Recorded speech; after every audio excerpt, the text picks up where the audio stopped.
Yes, I'm excited to get there too. Oh wait, hey, we're here. Eddie, slow down. Hey, whoa boy, hey, Eddie, whoa, slow down. Slow down, my friend, slow down. We're here. Hello and Merry Christmas, America. It's me, the bastard. And this here's my horse, Ed. Named for his great-great-grandfather, 60s TV star and alleged Satanist, Mr. Ed. If you don't know what I'm talking about with that whole Mr. Ed Satanist thing, look it up. It's quite a read. But I'm not here today to discuss talking horses who, of course, could have been Satanists. Nor am I here to make out-of-date horse puns. No. Today, my important words are reserved for the most important of things. The war on Christmas. So, what is the war on Christmas, you might be asking your angry white uncle? Well, the war on Christmas is a wonderful time of year dating back to, around the time Fox News was created. It is a war where, every year, fringe Christian groups yell at Starbucks employees for not having enough pagan symbols on their coffee cups, and the right-wing media screams about how Jesus and St. Nicholas, i.e. Santa Claus, were both white men despite the overwhelming evidence they were both brown guys from Asia Minor, and the fact that only one of them is real. Which one of them is real, you are probably for certainly asking? Well, if you're a really good boy or girl or wherever you are in this whole gender spectrum thing, I'll tell you. Tonight, on the Christmas episode of America, the Podcast. Let's Jingle Bell rock this.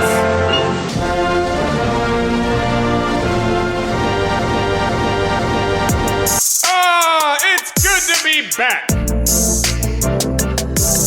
Hello, America. It's America, the Podcast.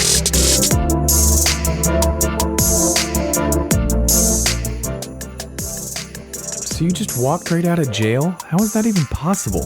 Well, from what I can tell, they just opened up the doors and let me out. But if I had to think about it, which in itself is pretty dangerous, they probably did it because they knew that only I could bring America back from the brink of destruction by every couple of weeks shouting my important words into the ears of the American people through our show, America the Podcast, with me, the bastard. Or it could have been the fact that I donated $10 million to each police department in the towns I had warrants in and settled out of court with every single person who brought charges against me. Yeah, that makes more sense. Remember, kids, capitalism will always get you out of trouble. It's also the only way you'll be getting your Christmas presents this year. Your parents have to buy them now that Santa can't get into the United States. What? Oh, yes. He actually hired me to lobby Homeland Security for an exception for he and a couple of his elves. Who? Jingle Plop and Scott, I believe. They're from the North Pole Navigation Department. Really nice guys, or elves. They all kind of look alike to me. No, I mean, wait. So Santa can't get into the United States? Correct, but I am still working on it. Leaving the Republican Party the other day after they endorsed that pederast didn't leave me any friends in Washington. Why is this even an issue? Trump's travel ban, of course. Santa stops in the Middle East before coming to America, and also uses a computer while flying internationally in his sleigh, both of which bar him from entering the United States via aircraft. I told him to just try and move faster. I mean, he moves almost at the speed of light, but the amount of coal that he has to deliver to most of the Republican Party this year is weighing the sleigh down, apparently. Plus, Alex Jones almost caught him last year, and he doesn't want to take any chances. We don't want to have a Tim Allen Santa Claus situation with that guy, especially considering that movie's based on true events. All the more reason to worry. Jesus. No, I asked him to help too, but this year he's taking a birthday vacation with his new girlfriend, Jennifer. Can Krampus help, maybe? No, not this year. He and former President Jimmy Carter are going city to city promoting their new book, How We Both Eradicated Guinea Worm, the Krampus and Jimmy Carter story. Wow, that is nuts. I know. After President Carter initially took all the credit for eradicating the guinea worm and they had their falling out, I never thought he and Krampus would ever recover. But the past is the past, much like Krampus's history of child abuse and rampant alcohol addiction. It's time to look to the future, Tiny Tim. Don't call me that. And to ready yourself and America for battle in this year's war on Christmas. Speaking of, hello America, and Merry Christmas, and yes, Happy Hanukkah, Kwanzaa, and Happy, Saturnalia, or whatever other pagan-infused holiday you wish, just as long as it celebrates the Christian God. Jesus Christ. Yes, exactly, but he and Jennifer won't be back from the Swiss Alps till around the 28th, so we'll have to wait to celebrate. But my most important words today are Merry Christmas, or Happy Christmas, if you're a Love Actually fan. But can I even say Merry Christmas? My producer Tim is sitting there trying to physically restrain me from saying the words Merry Christmas. You all can see that, right? No, what the hell are you talking about? No, one, folks, I'm not doing that, obviously. But two, nope. No one's stopping you from saying Merry Christmas. No one is stopping you or anyone from saying it. Are you sure about that? Because when I went to Starbucks the other day and told them that my name was Merry Christmas, they wrote Murray Chrysler on my latte, and I didn't even order a latte. And then some other guy got my cup of water that I ordered. I think his name was Murray or something, and then it was just this whole thing. The point is, what was my point? That I'm not allowed back into the Starbucks anymore for, quote, not buying anything ever and stealing coffee sleeves? No, that's not it. Wait. Oh yes, the war on Christmas. Where did I stand on that? Oh yeah. You were never allowed to say the phrase Merry Christmas until January 2017. That's not true at all. Well, then prove it, Mr. Hippie Hates Christmas. What? I don't hate Christmas. Okay, whatever. Off the top of my head, the song Merry Christmas, Happy Holidays by NSYNC came out in 1998, so that's well before 2017. Ah, yes, the boy band that Chris Kirkpatrick was in. Great song, too. But for Republicans, nothing existed before 9/11. Try again. Okay, how about the hundreds of Christmas movies and songs released since then, and the Christmas music that plays in like every grocery store and mall and continuously on a single radio station? Ah, yes, but malls and grocery stores are for poor people, and the radio is for NPR liberals. I'm not poor and definitely not a liberal. But I am beginning to see your point. There is a lot of evidence out there to support the globalist claims that Christmas is not under heavy attack by the Obama deep state. But maybe this war on Christmas is a little blown out of proportion. I need to know more. I need more info, i.e. I need other people's opinions. The mere thought of that just sent shivers down my spine. Must be Jack Frost or something, but I thought he was on sabbatical. Which is something I never thought I'd say. The opinion thing, not the Jack Frost sabbatical thing. He hurt his back in like 1860 and he's just never recovered. It's like once a year. If we're being 100 here, as the kids say, that is most likely the cause of global warming. Wow. I know, right? When we come back, we will have past guests here to each answer the question we should all be asking each other.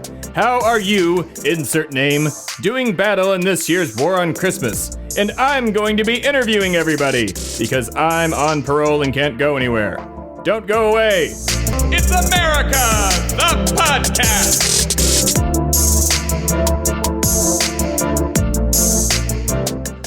This episode is brought to you by Lyft. Lyft is a brilliant ride-sharing app that you should use to get yourself home now. All you need to do is download the app, put in your information, and today use offer code AmericaThePodcast to get money off of your first ride. Simply put in the promo code in the promo code area after putting in your information and request a Lyft, and they will come and pick you up from wherever you are. Whether it be you've had too much to drink at the bar or you just need to get a ride to work, Lyft will be there for you. So yes, America, remember to use offer code AmericaThePodcast for money off your first ride and download Lyft today. Thanks for listening, and now back to the show.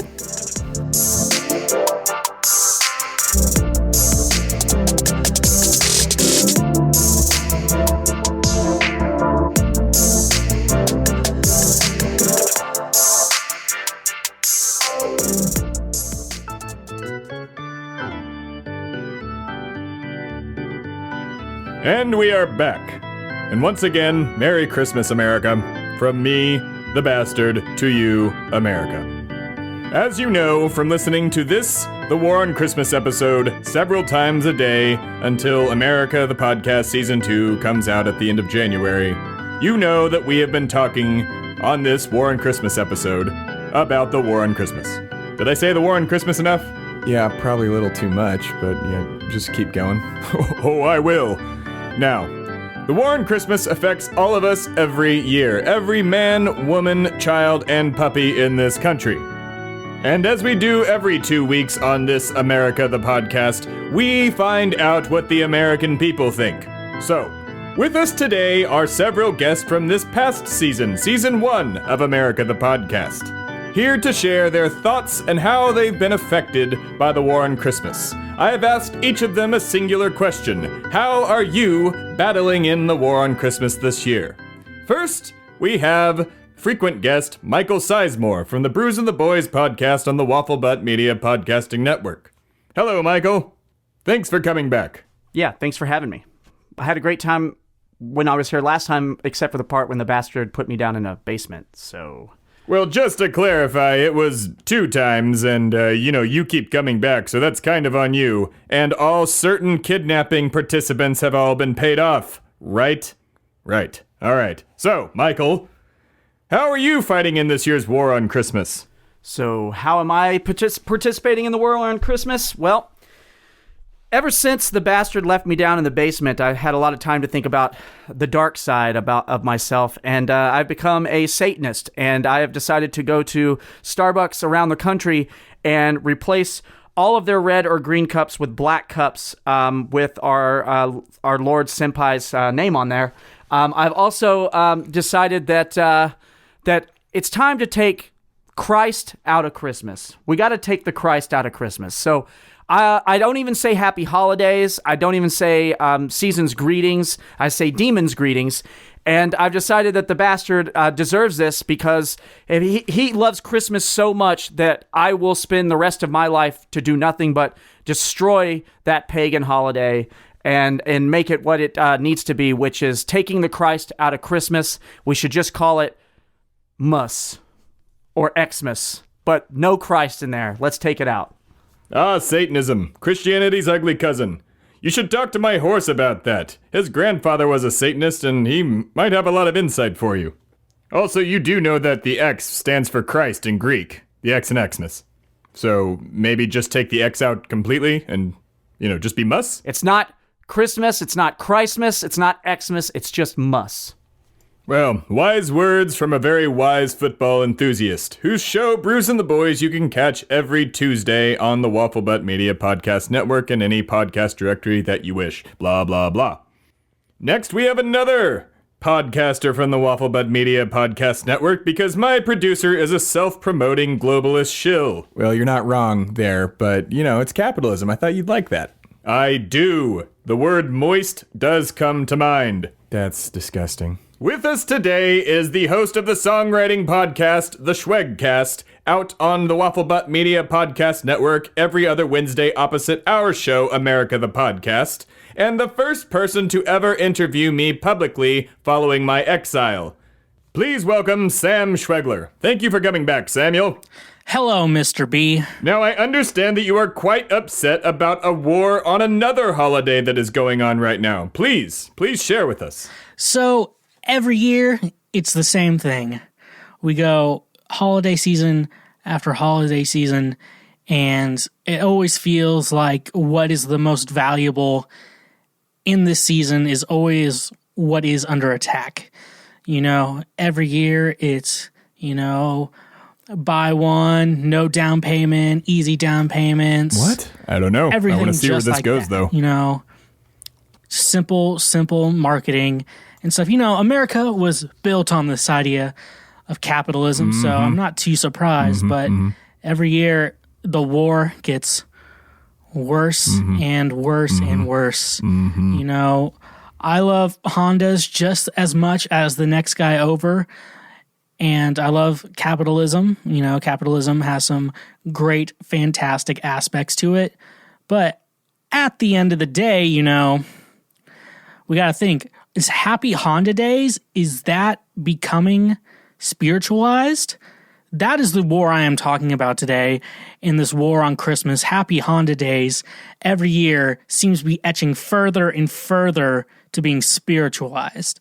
Now, I like peanut butter, I like gravy, but I don't mix the two.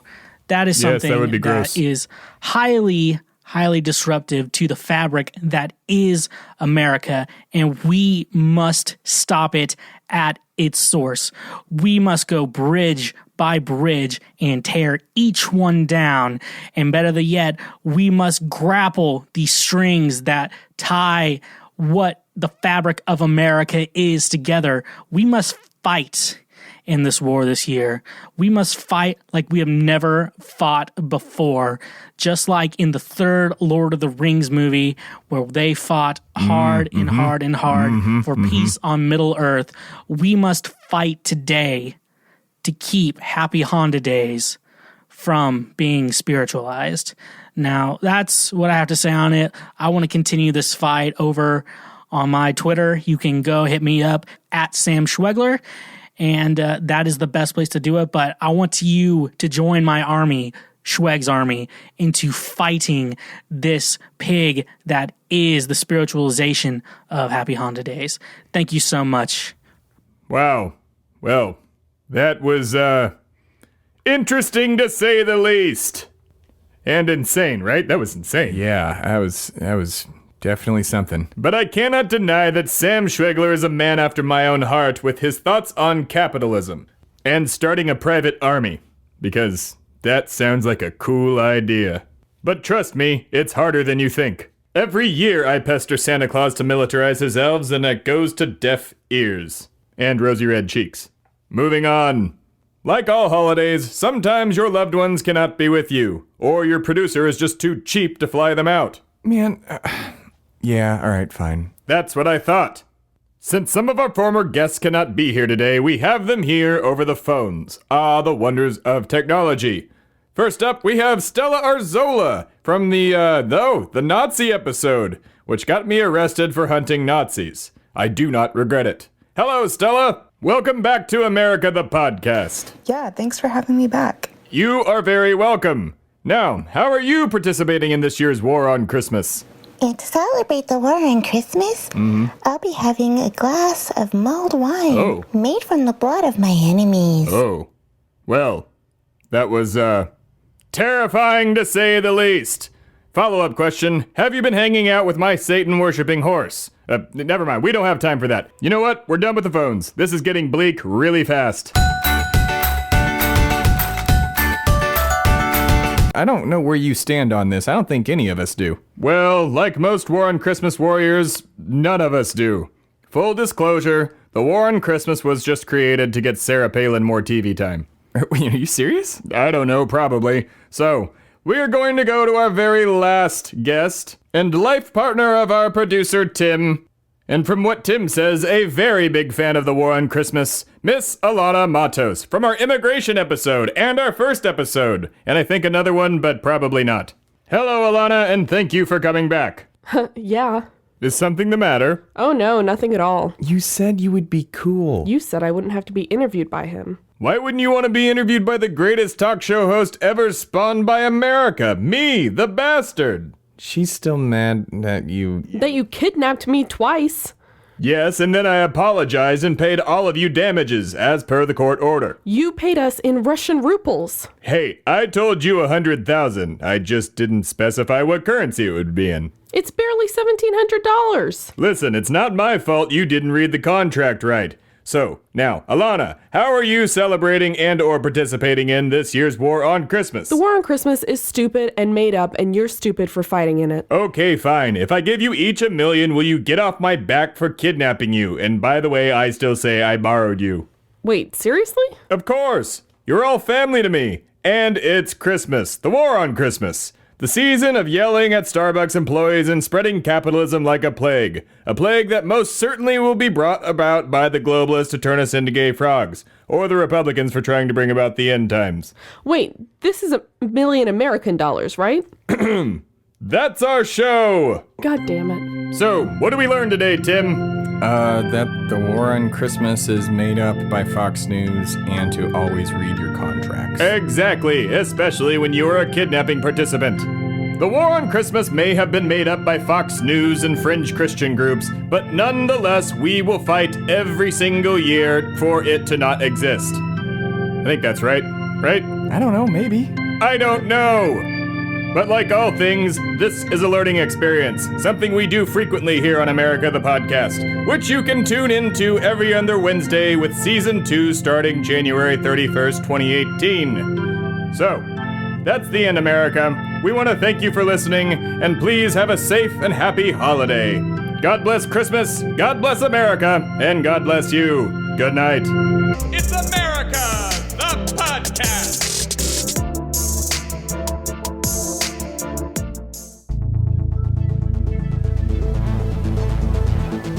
This has been a production of Shway Media, all rights reserved. For more information, please visit shwaymedia.com.